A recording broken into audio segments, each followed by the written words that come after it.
senior show had 265,000 volts of electricity in it, and my Cleveland show had 245,000 volts of electricity in it. Their electric bill went up. Sorry.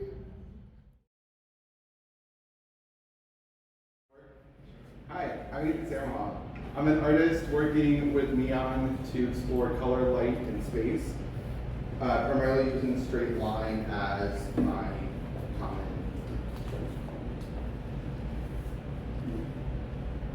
collection between all everything. So this is Obscurescence ×3. This was my very first neon piece I did at Alfred. I approached neon in a way where I'm interested in light, interacting with space itself, both architecturally and I'm like doing this with notes, no notes either, so I got everything. This was my very first piece at Alfred University. I have a bachelor's in fine arts from Alfred University with a minor in performance design and technology and dance. Dance one was kind of accidental, don't know how I ended up with it. Needed 2 gym credits, that's another story.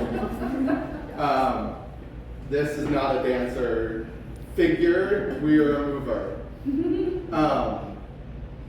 So I approached it from a very technical theater approach to neon and light, and understanding light and putting emotion and how to direct emotions and feelings towards colored light and into a space. So it's five curved tubes filled with neon gas in front of a red velvet chair, and it invites the viewer to sit down into the chair and be blinded by the red light coming from the neon. Both with your eyes open and your eyes closed, you're still going to get the red light through your eyelids, and then you also hear the sound of the 15,000 volts of electricity that are about 6 inches from each ear. It sounds like a lot. Trust me, it's at a low amperage. It's not going to hurt you. So this is sort of my jump. And once I made this piece, I knew I was hooked. I knew I was hooked with light and knew that I wanted to be working with glass and light more than I was before, or even into it. Skipping forward, I was taking over a big room in the university. I was taking over the crit space. I wanted this to be a dark room with just my work to fill out the space. Couldn't do that, so I needed to do smaller work. So I started building all these boxes. And all these boxes were sort of experiments to decide how color interacts with another color in a controlled environment. And the boxes were allowing me to control it in an environment with other outside light sources, whether that's a window, other neon, or other lights. Really fell in love with them. This was the peak of COVID when plywood was $50 a sheet. Could not sustain that amount. So fast forward to beginning of 2021. Yeah, 2021. I was really interested in doing clusters of neon using 3D printed pieces. I was studying into neon and signage and the safe ways to operate neon in a signage way, and leaving that high voltage electricity tubes further away than closer. You don't want the high voltage to arc between the two and potentially cause an accident or break one of the tubes just by going through the glass. So we'll do that. So I wanted to challenge that. I wanted to see how close I can get neon to be. And all of my work is curiosity driven. It's questioning why is this a rule? Can I break that rule and make it still functional part? So with that in 3D modeling, I was able to get 4 neon tubes at 1.5 inches by 1 inch distance away, running 8,000 volts of electricity. On the right is the model that is the 3D printed form that is the piece on the left. So it holds 4 tubes, green on either side and red on the top, but then there's that 4th tube, and I use that as a as an electricity transfer. When I design pieces, I think of them backwards. I think about how it's going to be hung up first before the piece and colors are even decided. So I think about how is wiring going to look. Is wiring going to look weird if there's three tubes? There has to be wired in a circuit. If there's three, you're going up from the bottom to the top, down through another tube, and up to the top, leaving a wire there. That's going to look ugly. So I put a fourth tube to have wires go down and nicely be all tucked down below eye level and underneath the wall. So from designing 3D modeling and doing straight lines, I started seeing how close I can get. I was using commercial lengths of 4 foot and 5 foot lengths too. And I did a whole series of that. I didn't like how it was all consistent. It was all 4 and 5 foot. I wanted something bigger. So I started combining them and making 8 foot long tubes to keep it. I was using the 4 and 5 because I don't like the way that when you put two pieces of glass together, you get a seam. The seam looks really, really ugly. I'm all about aesthetics. And that's the one thing I hate about neon tubing is that once you join them, unless you do colored Italian glass, which is really, really nice and really, really pricey, but it looks super sexy. And from these clusters, these small little clusters of how to compact neon down to small inches even, I want to expand off of it. How can I take this cylindrical inch-wide cylinder and expand it out to make a structure, and to make a complex structure? So I developed this 3D print, which holds 16 tubes in it. Either all can be gas-filled tubes, or it can all be clear glass. So this is an example with the previous model of 4 argon-filled tubes. And argon gas is a very lilac-y, soft gas. It's a gorgeous, gorgeous gas. I'll grab a sample of that, so I know I have one. With 12 pieces of glass just around it to keep that refraction and reflection of the light in, to give the optical illusion that there is more tubes than there are. This photo is important for the next 15 slides. This is a space at Alfred University in a basement. This was the space of my senior show, where I wanted polished concrete floors, and I knew I wanted this space. Take a mental picture of this real quick, because it transformed. So, senior year, we get to do a senior show.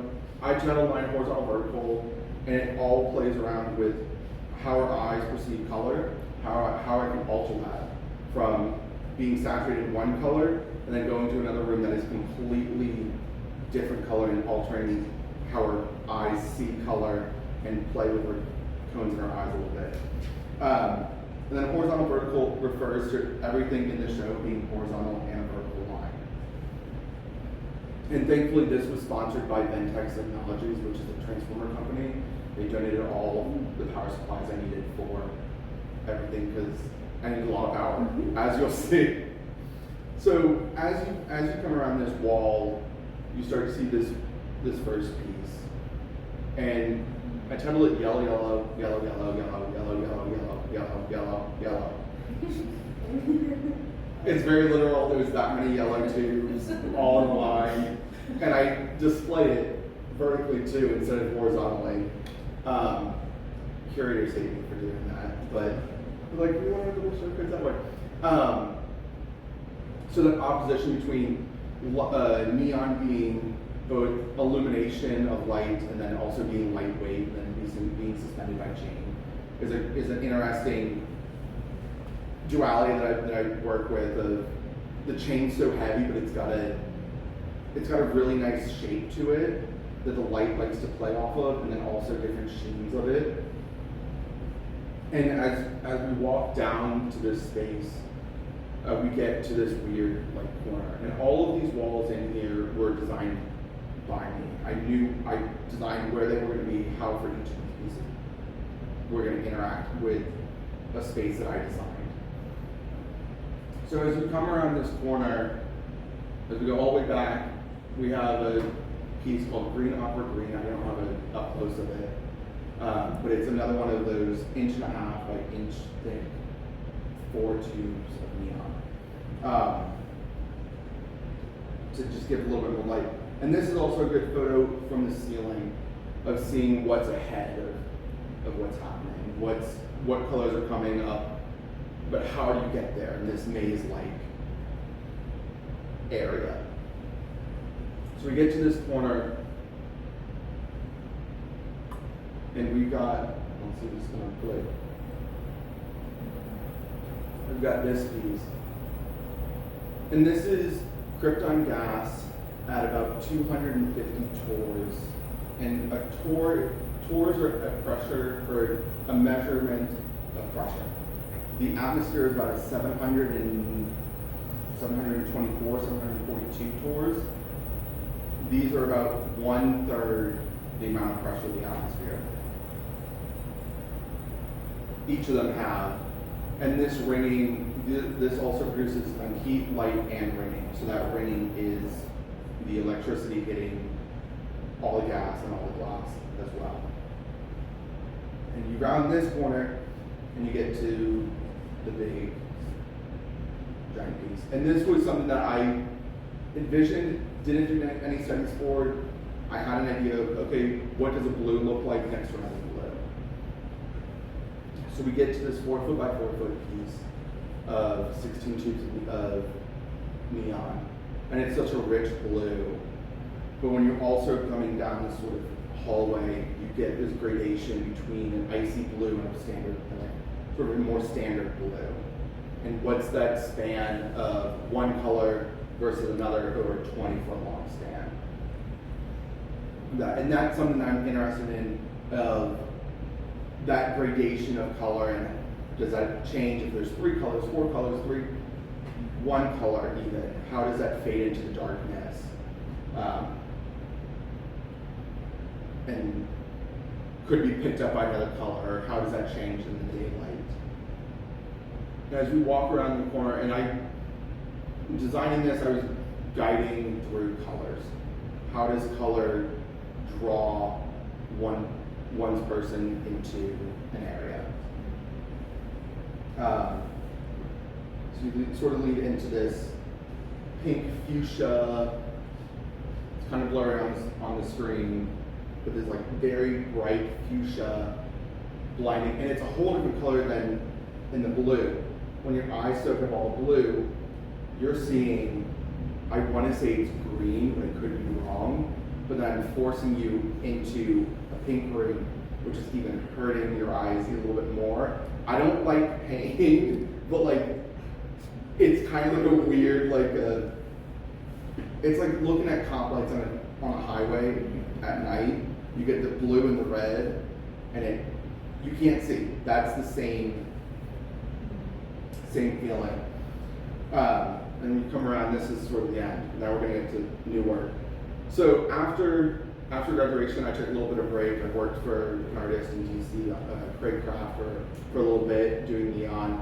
And then I started wanting to show. I wanted to show work. I was like, I need to show work and all that. So I started applying to it all, like the big blue keys and all that. And then I was like, was getting in with it. So I was like, it's massive. I need 20 feet of space in a dark space. Who has that? So I started showing some smaller stuff. This was my very first show in Cleveland, Ohio, at the end of 2021. Future Renaissance at the Kaiser Gallery in Cleveland.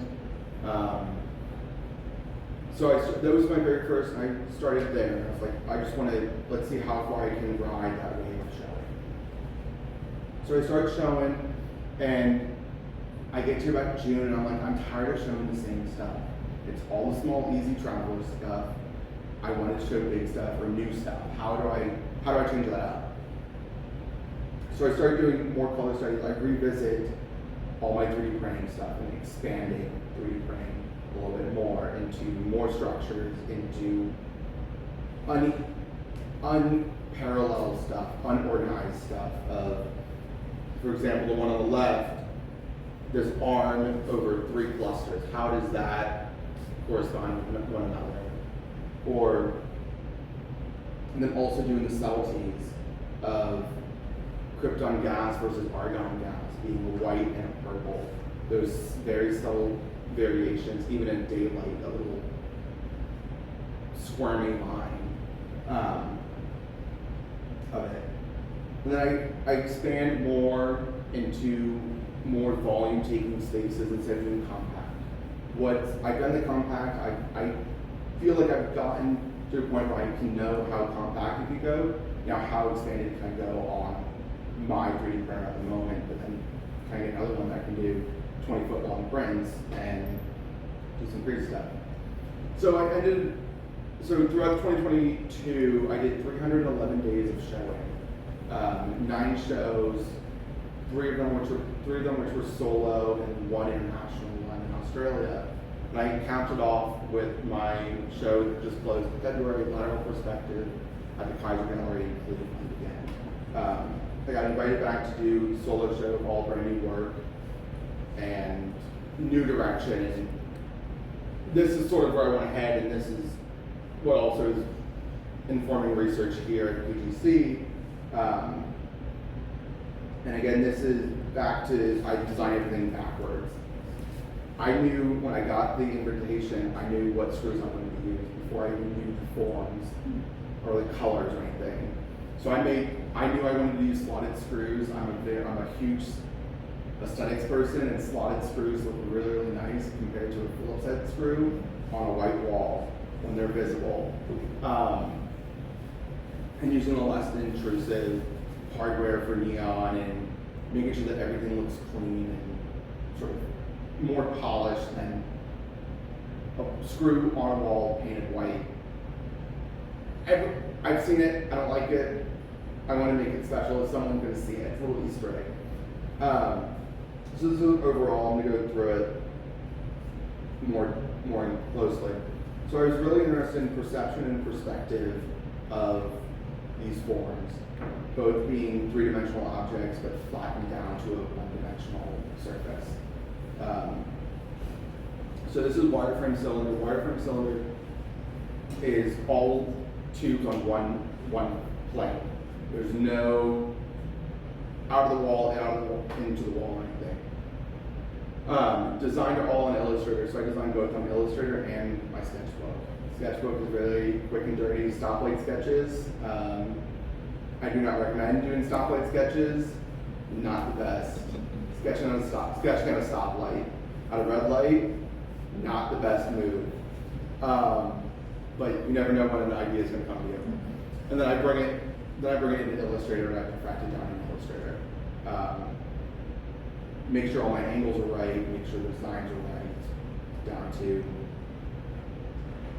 perfection. I like perfection and stuff, and with lines, it needs to be perfect or it looks off. Unless it's one line. If it's one line, it's fine. So on the right is isometric rectangle, and I was thinking about perception and perspective again, and I was thinking like 3-point perspective, but then also how do architects design or render a 3D form on a piece of paper without a computer?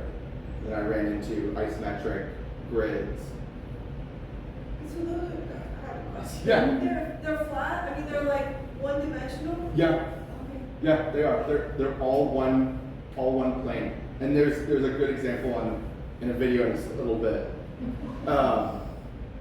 But it was questioning what's the top, what's the bottom, is it coming into the wall, out of the wall? And in one color, it really like pushes that to the left, to the next limit. Curve or slant and curve were one of the very first ones I knew. Mess around in Illustrator, it's the best way to do it. If you ever have Illustrator, just mess around on it.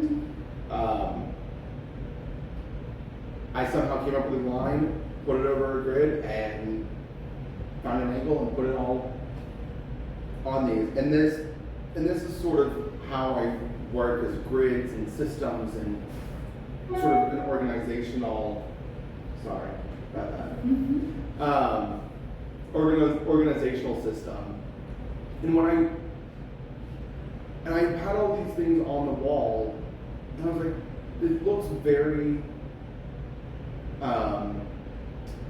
very bland. Even though they're illuminated lights, they're too bland. It's like there's no fun. It's very sterile looking. So I came up with Miami and Jupiter to put up on the ceiling in these column corners to just give it a little bit of fun in the gallery. I was like, galleries are so serious. Why? This gallery has a bar in the back. Why not make it fun? So these sit up in the corner of columns, essentially. Just color interactions, and this was the other subtlety of color interactions that I was curious about at that time. 3 to 1, parentheses, sunrise to dawn, is another color interaction composition of sort of this warm white and blue and that sort of sunrise to dawn colors. It's a little washed out on that screen, but you get some really nice iterations and color variations between the different densities of tubing versus the span of it. So in the middle, you have that super close to the outer two sides that are a little bit more space from the color to grade a little bit, sort of pulling back reference to the two blue giant squares, sort of that span of 20 feet, but how can I make it down to 2 feet? And then this was one of the last pieces, and Was the music your choice? yes, it is. Okay, nice. It is. They have a bar for the opening. Actually, have a bar for the whole time.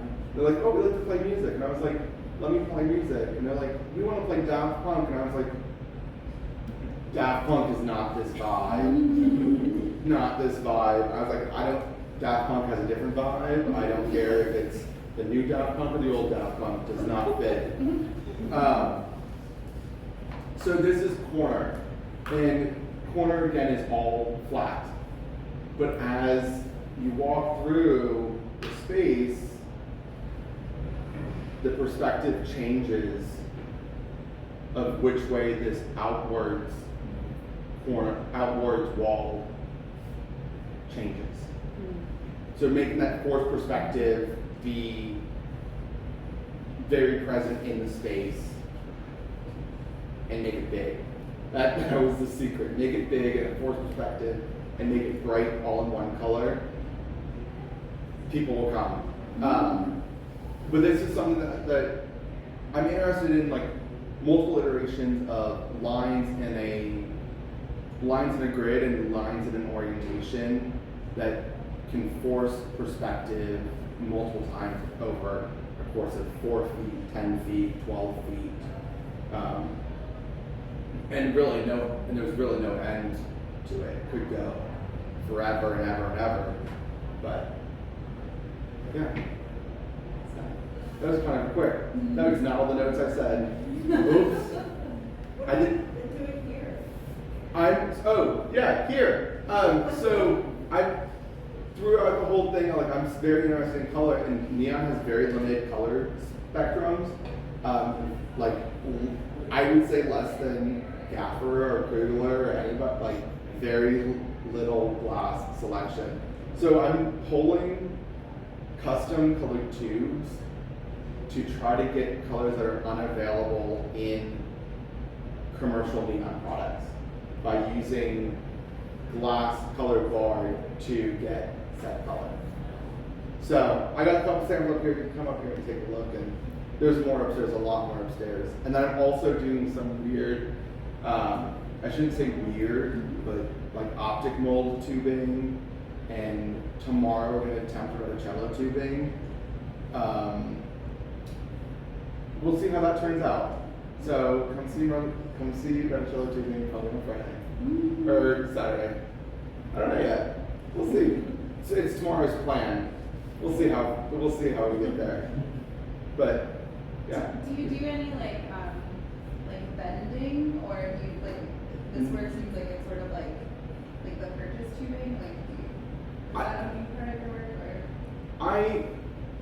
I see it in two ways. I think as soon as you bend, this is like my philosophy. I think that as soon as you bend a tube, there's I just have the word for it. There's a connotation to what that shape is, or like words or symbols. You get that straight connotation to, oh, it's blue and it's a squiggly, it's a wave, or it's water. And I don't want that preconceived, like that pre-idea of what this is going to be. So that's why I choose a line that's so simple. It's the beginning and an end, and anything in between. And stacking it up together, it can make its own structure or form. And then as soon as you add a bend, it takes it to another place. So for this one, are they all straight tubes you've joined, or straight tubes that you've bent? So these ones are bent. Okay. These ones are bent. This is actually the very first bent piece. Actually, besides the big red long 8 foot, there's one little piece. But illuminated, this is the only first. The bent to still look straight. Yeah. Bent to look straight, but out of context. It's gotta go all together. Yeah. Ethan, could you play this again? Yeah.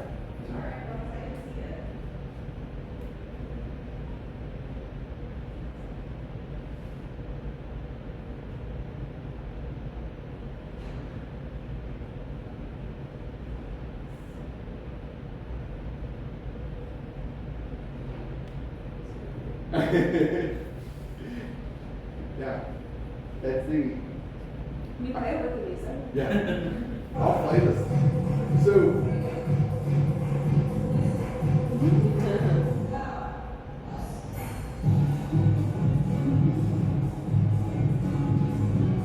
This was my theme. That was the theme song from our entire show. I required the gallery to play it every 30 minutes. Every 30 minutes, I was like, this song needs to come on. I don't care if it's tango class, it needs to come on. Yeah, I might have my very first glass piece on here, like blown glass. If you want to see it. You do. I didn't gaff the piece. I helped blow air into it.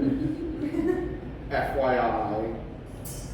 This was the very, very first piece with glass ever, I think. What is it? It looks like a phone charger on the inside, but I can't tell what's dinging.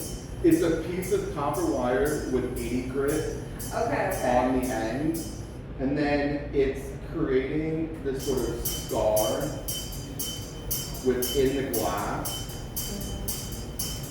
So it's creating up the inside of the glass, and my idea was to go all the way up to pumice and sort of hopefully try to polish it back up. But yeah, okay, that's enough that time. That's it. That's me.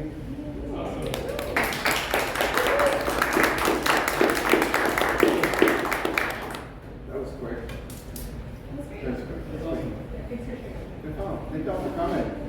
I got questions. Anyone got questions? Are these tubes? Is this a tube within tubes? Yeah. So this is. Hold on, I can run upstairs real quick. This tube. Yeah, these are tubes inside every tube right now, but that's because I bought a sample tube so that. So you can see what it looks like illuminated? Yep. Before I bring it home and get it pumped, or get it pumped here with Percy. But also to test color straight out of the way instead of using electrodes and materials. Now I can take the end of it, shove a tube through it, and see the color. Yeah. Within what, 20 minutes of pulling the tube? Pretty much, yeah. Yeah. And these are just a sampling. There's a ton more upstairs at the top of those steps. There's like orange ones. There's Yeah. I'm trying to get a chartreuse, because chartreuse is one of those colors that are very, very difficult for everyone to see. It's either a yellow or either a green, but there's no right formula for chartreuse. So I want to go for a chartreuse light. So I'm messing around with a lot of greens and a lot of greens. But then I'm also thinking, I'm working with color theory and light theory. So what does a color look like in a tube form? But then if I shove a light through it, is it blue? Is it red? Is it white? Is it purple? What's that color coming through the glass color being? So I'm also trying to put white, do a white and then a color over top to then hopefully get white light through the white glass, through the colored glass to get said color. Yeah. Yeah. That It's makes- a lot of formulas. Yeah, it's a lot of formulas. And then like little sample, I wonder if it's too much white with a little color, or if it's a little white with a lot of colors. But then how does a gray underneath a color look like with light? There are some really nice colors where like British Racing Green, pulled out really, really thin, is a really nice green. Steel gray is a really nice color. Steel gray is my color now. It's almost blue, yeah. It's bluey, but it's like not bluey. And then there are like some weird, I got a sample pack from Olympic Color, and there was like, okay, I know, there was orange color rod, and there was yellow color rod, and they were not orange, they were not yellow. I forgot that colors can change in a rod. It's been 5 years since I've been in a hot shop, so that knowledge is out of the way. Yeah, there was some really weird, like this one is red and gray, and it becomes a green. I don't know, or elephant gray stretched out really nicely thin, produces a really nice glow in a tube. Yeah, there's a lot upstairs too. And we'll be falling again tomorrow and Saturday. Saturday we're gonna be filming some. Yeah. I'm not sure to ask this question. Sometimes the light is nibbly, Mm-hmm. and sometimes it's not. Is it something you can control? And does your performance and movement background play into that? Oh. I think I'm gonna go here with the video. It's like there's a wiggly one. Yeah. So there's like two parts. Yes, I could control it, but it's not an on-off kind of. It's the more pressure of a gas you put into the tube, the more molecules there are, and the more the electricity is trying to find that path of least resistance. Where in a normal neon tube, there's less gas that electricity is going right through it. Do I think my performance background has any? Yeah, I think it does. I think it does. I think it also helps with moving throughout the space and designing a space for people to walk through and experience something. So I think about someone coming in and how are they moving throughout the space? How am I redirecting someone through the physical space, and is it experienced one way or can it be experienced backwards? And again, at different heights too. Everyone is at a different height. How are they seeing everything? So I think it does definitely help. And if the piece is really done low, how are you viewing it from the top? Are you viewing it from the ground? Or are you sitting? standing? Are you on a pedestal? Yeah. Yeah. This is just a little sampling. There's a lot of others. Okay, now we're going off script. Off script. Off script. Because now I really want to show. Hold on, before we do this, let me find it first, and then I can pull it up.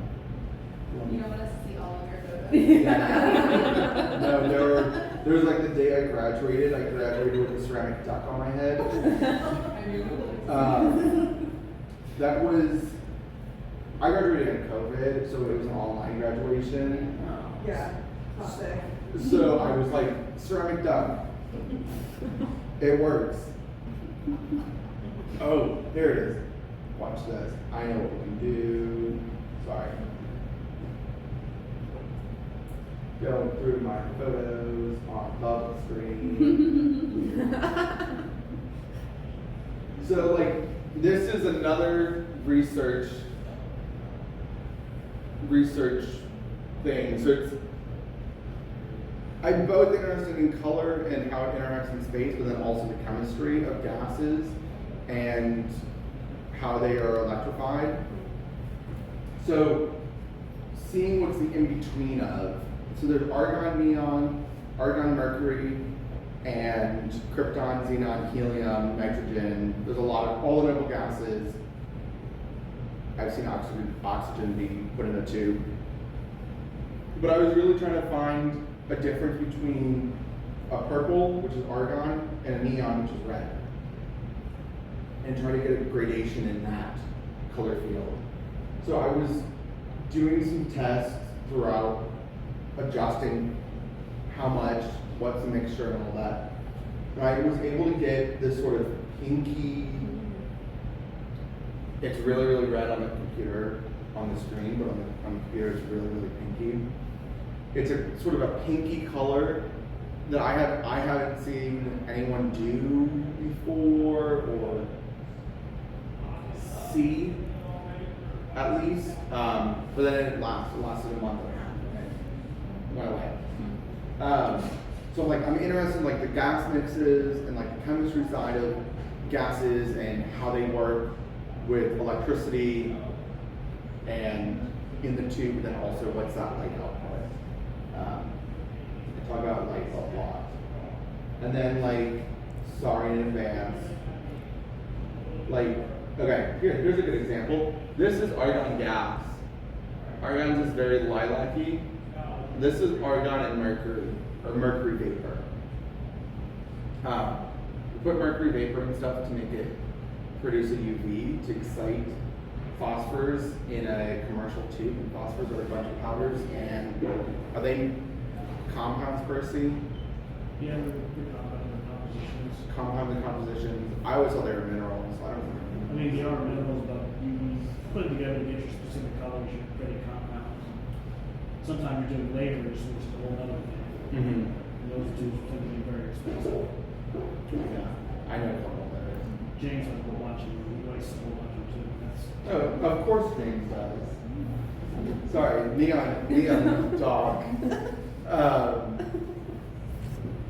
We put mercury in it to create UV light, to then excite these compounds to produce a color other than clear. So they're mostly in a clear tube with a coating on the inside that then can produce a color instead of using really expensive Murano cold tubes, which are really, really nice and really, really good colors. You can use clear and get a wider range of color. Yeah. Now I want to show one more video. Oh shit. Hold on.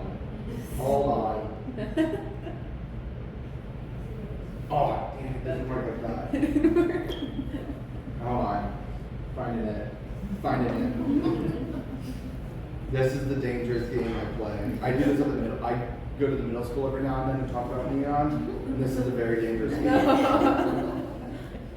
So I try to talk to them about something, and then like I pull up a friend who bent a neon devil, and they're like, oh, we probably should not be showing neon devils right now.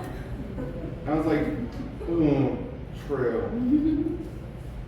True. Okay, wait, found it. Let's see if it's gonna work. No. Here's Big Bird. Sorry. This is my mood going into tomorrow. Sorry, there's a lot of random stuff on this computer.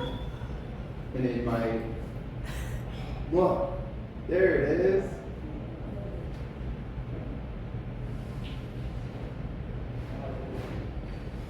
Did not gonna there it is. So this is other research. I'm showing you this now because y'all are oh. So this is like where my work is going now a little bit. I'm working with this like electrified natural gas krypton into the natural world with water, and the water is causing the krypton to move a little bit, so it's controlling, it's grounding the electricity and causing it to move in the tube a little bit.